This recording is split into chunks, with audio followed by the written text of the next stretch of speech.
raong ganda. Nagdanan ko lang nangyayawang kita.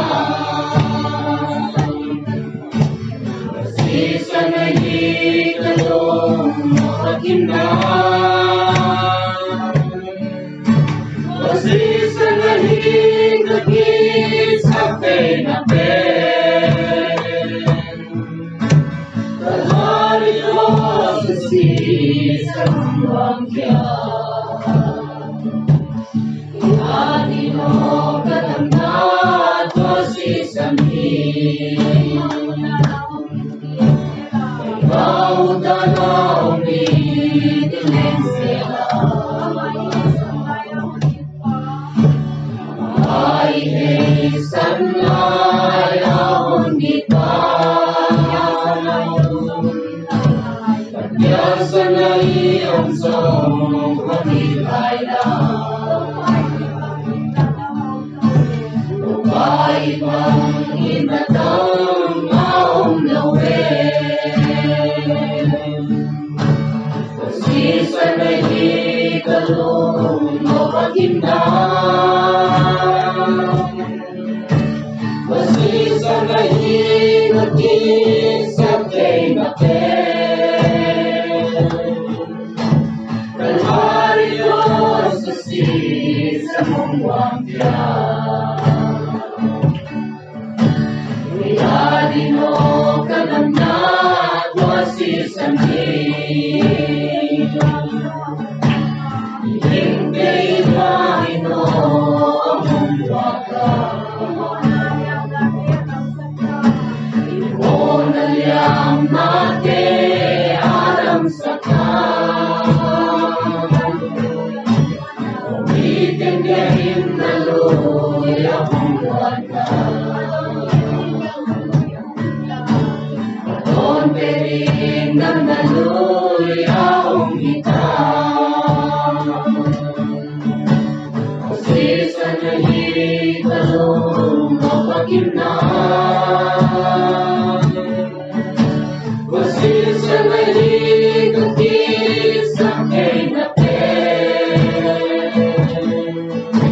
Kalahari ko sa sisang wangyan. Ihani mo kalamnat o sisamin.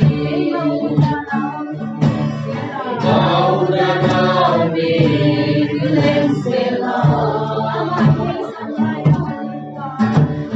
Ay sana'y ahon kita. Kaya sana'y iyong song pamilay lang. Upay pang inatang maong lawin. Kasi sana'y ikalong mapaginang. Kasi sana'y ikagis sa penapen. Kalahari ko sa sisang wangyan. Ihani mo kalamnat o sisamin. Hingkay Panginoon ang wakas. Ibon na liyang nakialam sa umitin kahin na luya ang wakas.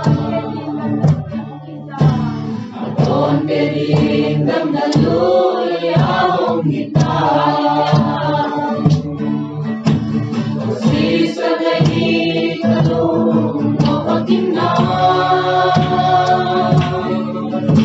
Kasi sana'y ikagis sa penapen.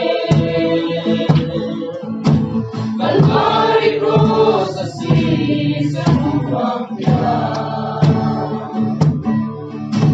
Ihani mo kalamnat o sisamin.